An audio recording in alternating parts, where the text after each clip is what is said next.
Hello, and thank you for choosing the Legacy Lawyers as your source of information.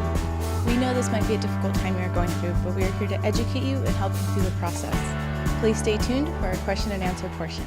Good morning, Aaron. Good morning, David. Enjoying your day so far? I am. Good to hear. Okay, so for the past week we talked about trusts, and this week we're talking about trust disputes. Okay. But who can actually dispute a trust? Okay.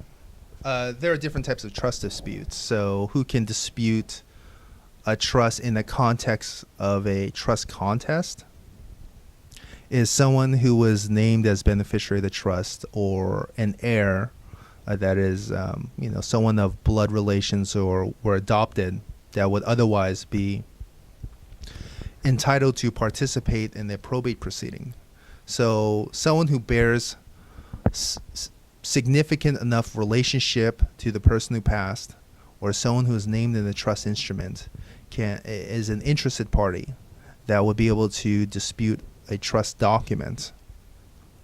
So that's if we're talking about contesting a trust. There are other types of dispute that relates to property or management of trust assets. So if someone who is an interested party to the trust can dispute the trustee based on their management because they are interested in how the assets are managed because they're entitled to receive income or principal distribution. Someone who may have been a business partner or someone who may have had some sort of claim against the decedent can have a dispute with the trust concerning a conflicting property interest. But that's a little further out there. So in the concept of someone who wants to see an attorney to contest the trust based on how the trust is drafted needs to sort of step back and say to themselves, okay, if this trust did not exist, if there was no estate planning device or instrument that was ever created, would I be an interested person in the estate of the decedent?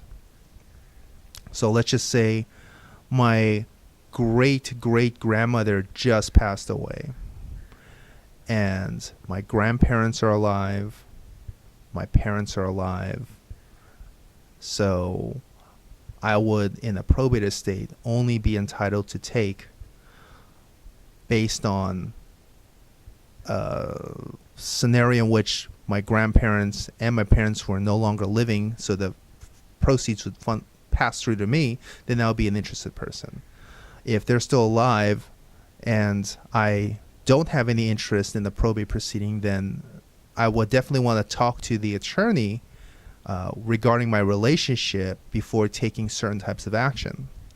Now, if I had spoken to great-grandmother and she assured me that she had created the trust, something more than intent, she had created a trust or she had put something in place that I was going to benefit from and I should be rest assured, then that would give me a reasonable cause to do some sort of investigation.